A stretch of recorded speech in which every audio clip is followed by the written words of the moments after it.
بلکہ آخرت کی کامیابی کے دروازے بھی بند کر دیتی ہے۔ اگر حرام مال سے مسجد بن جائے تو وہ مسجد بھی رب کے ہاں مقبول نہیں۔ حرام مال سے حج ہو تو اس کا صلہ بھی فقط تھکن رہ جاتی ہے۔ سوچنے کی بات ہے، ہم اپنی اولاد کے لیے دنیا کا مال چھوڑ کر جا رہے ہیں یا بد دعائیں، نافرمانی اور بے برکتی۔ حرام مال فقط بینک بیلنس نہیں بڑھاتا، یہ برکتوں کی قبر بناتا ہے۔ جو نوالا حلال ہو وہ نہ صرف جسم بناتا ہے بلکہ کردار بھی سنوارتا ہے۔ رزق صرف پیسہ نہیں ہوتا، یہ وہ ذریعہ ہے جس سے انسان کا جسم بنتا ہے، دل کو سکون ملتا ہے، دعائیں قبول ہوتی ہیں اور عبادات میں نور آتا ہے۔ رزق حلال کم ہو تو بھی دل مطمئن رہتا ہے، رزق حرام ہو تو بے پناہ دولت کے باوجود دل خالی رہتا ہے۔ قرآن کریم کا حکم، کلوا من طیبات ما رزقناکم، جو پاکیزہ رزق ہم نے تمہیں دیا ہے اس میں سے کھاؤ۔ سورۃ البقرہ آیت نمبر 172۔ اللہ تعالیٰ نے رزق کے اندر طیب یعنی پاکیزگی کو لازم قرار دیا، یعنی کمائی نہ صرف جائز ہو بلکہ دل، نیت اور ذریعہ بھی صاف ہو۔ حضرت سعد بن ابی وقاص رضی اللہ عنہ نے نبی کریم صلی اللہ علیہ وآلہ وسلم سے عرض کیا، یا رسول اللہ، میرے لیے دعا کریں کہ میری دعائیں قبول ہوں۔ تو آپ صلی اللہ علیہ وآلہ وسلم نے فرمایا، یا سعد، اطب مطعمک تکن مستجاب الدعوہ، اے سعد، اپنی کمائی کو پاک رکھ تو تیری دعا قبول ہوگی۔ مسند احمد حدیث نمبر 1417۔ سوچئے، اگر ہم چاہتے ہیں کہ ہماری نمازیں دل کو لگیں، ہمارے بچے نیک ہوں، ہمارے گھر میں سکون ہو، تو اس کی بنیاد صرف ایک چیز ہے، رزق حلال۔ رزق حلال کے اثرات: جسم صحت مند، دل مطمئن، دعا قبول، عبادت میں لذت، نسلوں میں برکت، گھر میں محبت، قبر میں نور، آخرت میں نجات۔ حلال کمائی کا ایک نوالا حرام کے ہزاروں سے بہتر ہے۔ حلال کمانے والا چاہے رکشہ چلاتا ہو مگر وہ رب کا محبوب ہے۔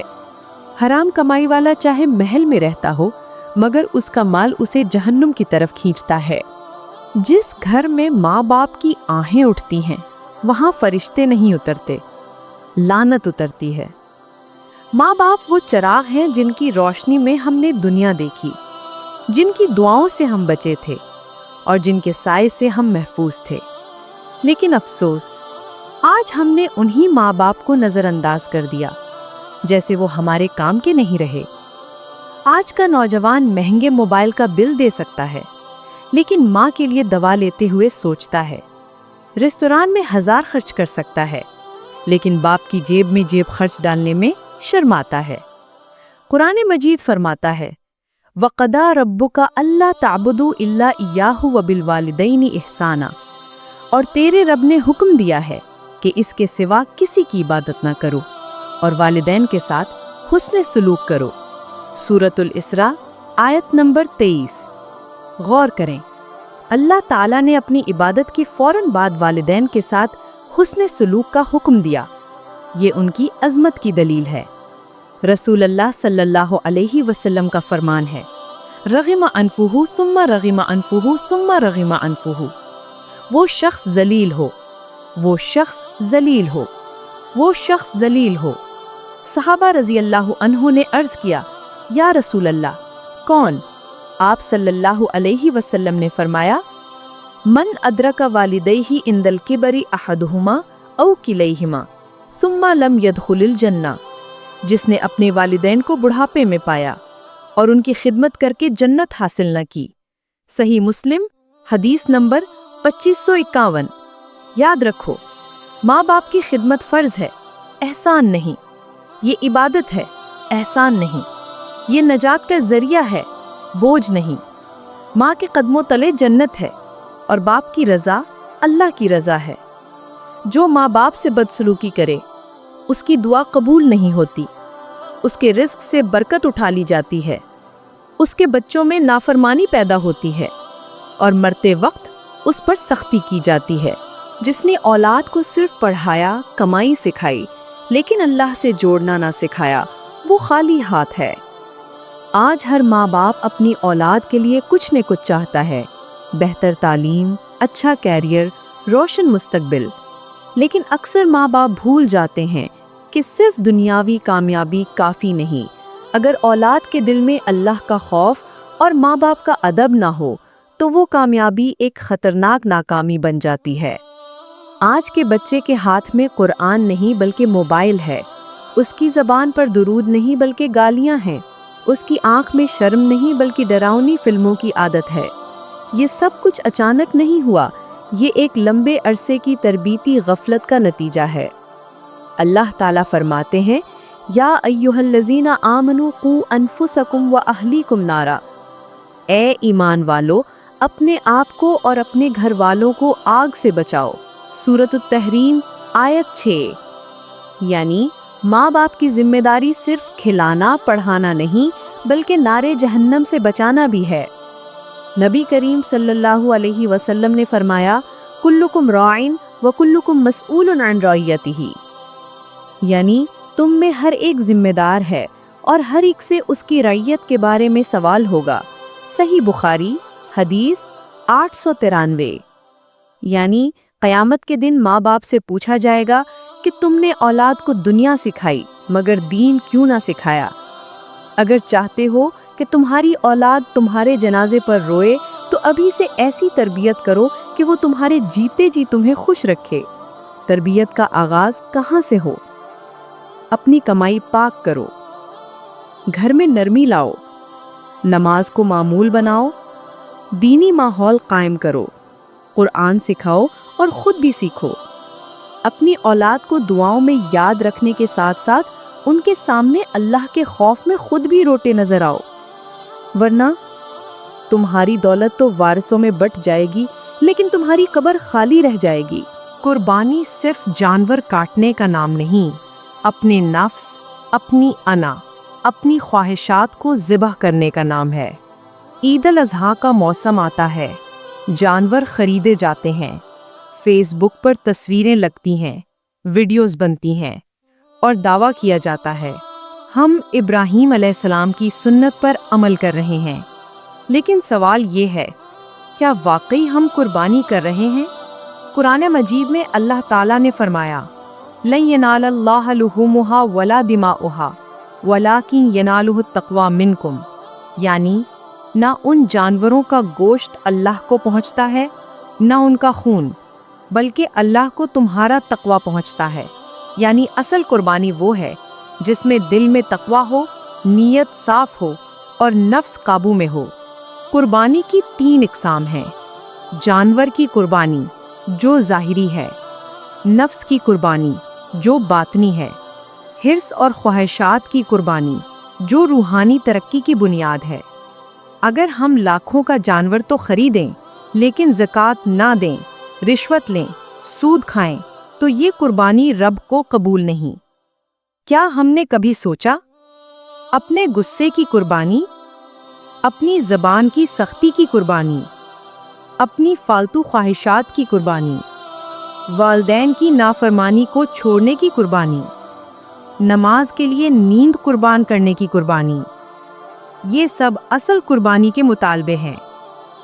قربانی وہ ہے جو ابراہیم علیہ السلام نے بیٹے کی صورت میں پیش کی اور اسماعیل علیہ السلام نے خود کو رضا الہی کے لیے سپرد کیا۔ تو ہم بھی سوچیں، کیا ہم نے رب کے لیے کبھی اپنا کچھ چھوڑا؟ جس گھر میں حرام آتا ہے وہاں روٹیاں تو پکتی ہیں مگر خوشیاں نہیں۔ یہ کہانیاں فرضی نہیں، یہ ہماری گلیوں، محلوں اور گھروں کی داستانیں ہیں۔ کہیں ایک باپ کے دل کا درد ہے، کہیں ایک ماں کی آنکھوں کے آنسو ہیں، کہیں وہ اولاد ہے جو کہتی تھی ابا میرے بغیر آپ کچھ بھی نہیں، اور آج وہی باپ بستر پر پڑا ہے اور اولاد ویڈیو کال پر مصروف ہے۔ پہلی حکایت، دسترخوان پر اترتی لعنت۔ ایک شخص کی دکان خوب چلتی تھی لیکن اس نے ناپ تول میں کمی شروع کر دی۔ حرام کا پیسہ آنا شروع ہوا، مکان بن گیا، گاڑی آ گئی، لیکن دل کا سکون جاتا رہا۔ ایک دن بیٹے نے کہا، امی دسترخوان سے بدبو آ رہی ہے۔ ماں کی آنکھوں میں آنسو آ گئے، کہنے لگی یہ وہ بدبو ہے جو تمہارے باپ کی حرام کمائی سے آئی ہے۔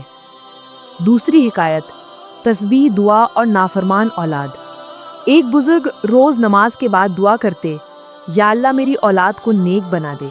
انہوں نے بیٹی کی شادی قرض لے کر کی، بیٹے کو انجینئر بنایا، لیکن بیٹے نے شادی کے بعد کہہ دیا، ابا اب آپ ہمارے ساتھ فٹ نہیں بیٹھتے۔ بزرگ نے مسجد کے دروازے پر بیٹھ کر کہا، میں نے رب سے اولاد مانگی لیکن تربیت نہ مانگی، یہ میری بھول تھی۔ تیسری حکایت، حرام کمائی اور بیمار اولاد۔ ایک تاجر کہتا تھا کہ میں لاکھوں کما لیتا ہوں لیکن میری بیٹی مسلسل بیمار ہے۔ جب کسی اللہ والے نے پوچھا کما کیا رہے ہو تو اس نے نظریں جھکا لیں، بس کچھ جائز کچھ ناجائز۔ اللہ والے نے فرمایا، جو تیرے جسم میں جا رہا ہے وہ دوا کو اثر نہیں کرنے دیتا۔ حرام مال دعا کو روک دیتا ہے، دوا کو زہر بنا دیتا ہے۔ چوتھی حکایت، ماں کا خالی کمرہ۔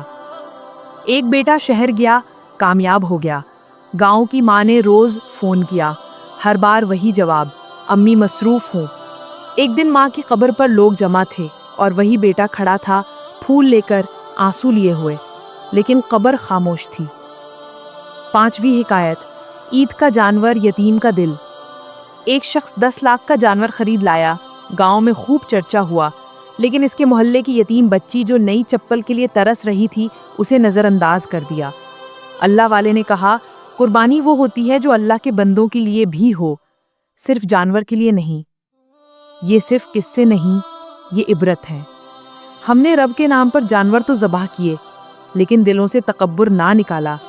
ہم نے قبروں پر پھول رکھے لیکن ماں کی آنکھوں کے آنسو خشک نہ کیے۔ ہم نے مسجدیں بنائیں لیکن اپنے دسترخوان حرام سے پاک نہ کیے۔ اصل عمل کیا ہے؟ ناپ تول میں عدل کرو، غریب رشتہ دار کو پہچانو، والدین کی رضا کو ترجیح دو، نماز کے سجدے میں دعا کے ساتھ آنسو بھی لاؤ، بچوں کو صرف موبائل نہیں مصطفیٰ صلی اللہ علیہ وسلم کی سیرت سکھاؤ، اور سب سے بڑھ کر اپنے گھر کا دروازہ حرام سے بند کر دو، چاہے رزق تھوڑا ہی کیوں نہ ہو۔ اگر واقعی اپنی اولاد، اپنے گھر اور اپنی آخرت کی فکر ہے تو اب بھی وقت ہے، لوٹ آؤ رب کی طرف۔ آج ہم سب کو روک کر سوچنے کی ضرورت ہے، کیا ہم اپنے ہاتھوں سے وہ زہر نہیں کھلا رہے جو آنے والی نسلوں کو اندر سے مار دے گا؟ کیا ہم اپنے ہی گھروں میں وہ آگ نہیں لگا رہے جس کا دھواں ہمارے سجدوں کو دھندلا کر دے گا؟ تو پھر حل کیا ہے؟ اصلاح کے 5 سچے قدم۔ اپنی کمائی کو چیک کریں، جائز ذرائع، ناپ تول، سود، رشوت، ملاوٹ، جو شبہ ہو چھوڑ دیں، جو صاف ہو وہی کافی ہے۔ نماز کو مرکز بنائیں، وقت پر، جماعت سے، خشوع کے ساتھ۔ بچوں کے سامنے نماز پڑھیں، سجدے میں اپنی نسلوں کی ہدایت مانگیں۔ والدین سے جڑیں، دن میں ایک بار حال پوچھنا لازم کریں۔ ان کی دعاؤں کو کمائی کا ذریعہ سمجھیں، ان کے قدموں کو جنت کا راستہ مانیں۔ دسترخوان کو پاک کریں، حرام، مشکوک یا ظلم کا مال نہ آنے دیں۔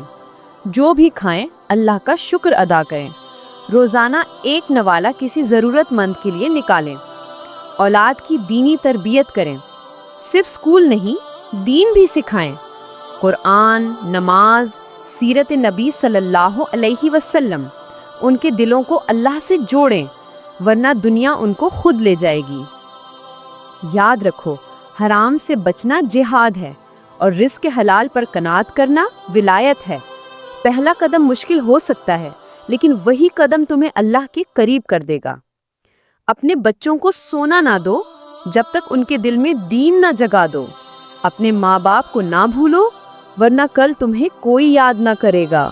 اگر تم نے اپنے گھر کو جنت کا نمونہ بنانا ہے تو اس کی بنیاد رزق حلال اور کردار صالح پر رکھو۔ تمہاری کمائی کی نوعیت، تمہارے دسترخوان کی حقیقت، تمہاری دعاؤں کی خاموشی، تمہارے والدین کی تنہائی اور تمہاری اولاد کی نافرمانی، یہ سب کچھ ایک مرکزی سبب کی طرف اشارہ کرتے ہیں: حرام کمائی، غفلت کی تربیت اور دین سے دوری۔ ہم نے جانور تو قربان کیے لیکن نفس، تکبر اور خواہشات کو زندہ رکھا۔ ہم نے اپنے بچوں کو تعلیم تو دی لیکن خدا کا خوف نہیں سکھایا۔ اب وقت ہے واپسی کا، واپسی اللہ کی طرف، نماز کی طرف، دعاؤں کی طرف، رزق حلال کی طرف اور والدین کے قدموں کی طرف۔ یاد رکھو، حرام کمائی کی پہلی بوند نسلوں کی برکت کو بہا لے جاتی ہے، اور حلال کا ایک نوالا پوری نسل کو علم، ہدایت اور سکون دے سکتا ہے۔ دعا: اللہم اجعل رزقنا حلالا طیبا مبارکا فیہ، ووفقنا لخدمت والدینا وہدایت اولادنا، واجعل بیوتنا روضة من ریاض الجنہ، آمین یا رب العالمین۔